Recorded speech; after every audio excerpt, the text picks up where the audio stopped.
This is the 411.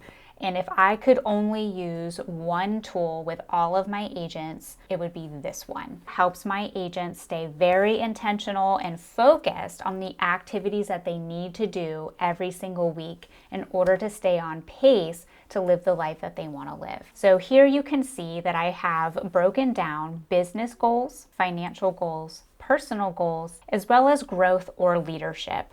We are going to figure out what are the goals they want to hit for this year. And oftentimes there's other conversations that we have before this, like a motivational interview, which I have another video on, their lid exercise, their needs analysis. I'm putting all of those things together and helping them come up with solid 1-year goals that we are going to track. My goal for them is to not fill all of these boxes. So just because there's white space doesn't mean you need to fill it. And I always like to see 1 or 2 personal goals and at least 1 growth goal, because I believe that you cannot exceed your level of personal development. From those year goals, we are going to break it down into monthly. So every single month, we're redoing this section of the 411. This is because you might want to hit 100 units at the end of the year, but there's going to be some ramp up and there's systems that you might need to put in place or people that you need to hire. So every month you may have different goals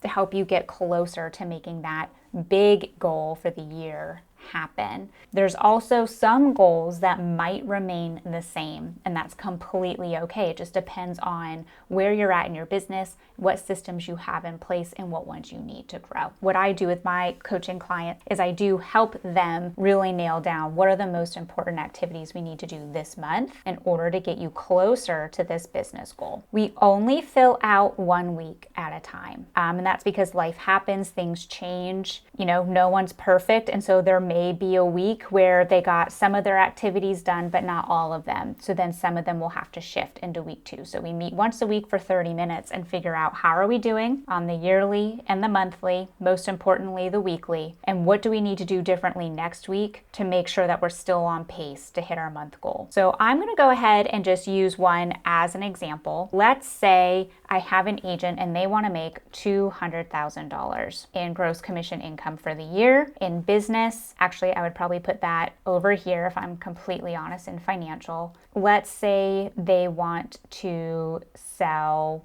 30 units. No, 50 units to make that happen. And let's say they have a personal goal of they don't want to work more than 50 hours a week. And for growth and leadership, they want to have a consistent morning routine. For the month, I might ask them, have they already been able to successfully close 50 units before? If they have, then it's okay, great. What was working? What are we going to keep doing this year? If they closed 40 last year, it's what are we going to do differently this year to get you from 40 to 50? And so let's say this person wants to implement a social media strategy. So they're going to build a social media plan. That's where they got to start, is building the plan to secure more leads. And we also know, if we do some quick math in knowing for seasonality, we're going to look at, all right, so then the goal is to get 4 closed units this month.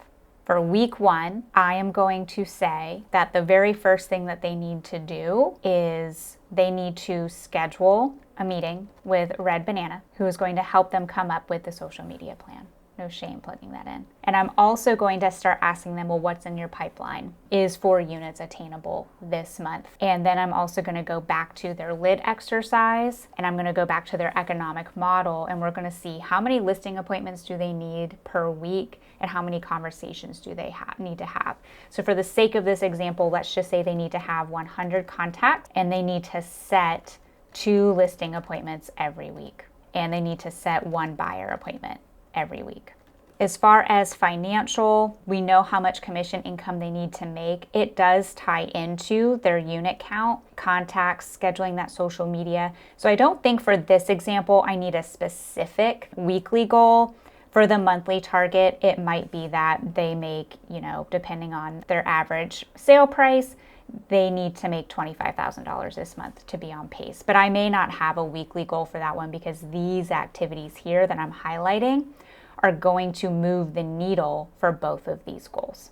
For personal, they want to work less than 50 hours a week. I am going to assign them for the month a delegate and elevate exercise because I need to know where are they spending their time and how can I help them delegate or just stop doing activities that are not generating them results, or that they could very easily hire somebody and pay them a lower dollar per hour so that way we can get their hours down but keep their income consistent. So I'm going to have them do their delegate and elevate exercise for the month, and for the week I'm going to tell them to schedule time for delegate and elevate exercise, because I would recommend scheduling at least 1 to 2 hours to really thoroughly do that. Then over here, we see that they want a consistent morning routine. So for the month, I'm going to give them a book recommendation. I want them to read The Miracle Morning. And I also want them to focus on this week. The very first thing that you have to do in order to start developing a better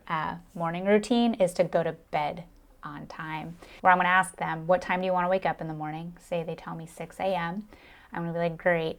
Very first step this week, I just want you to practice going to bed on time. So practice going to bed at 9 p.m. And I might tell them I want them to read 2 chapters of Miracle Morning. And then the next week when we meet, I'm going to say, great, what did we accomplish last week? What hurdles did you face? What worked well? What didn't work well?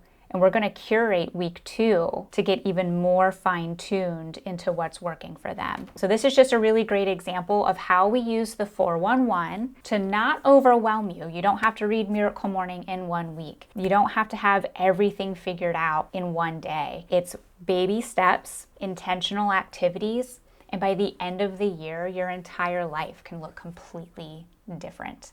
So that's the 411. I'm Brittany Guiles, team leader with Keller Williams of Central PA, and I help real estate agents grow businesses around their life so that way they can still have time to do activities that they love. So please reach out to me if you need anything. Comment below, send me a DM. I'm always here to help.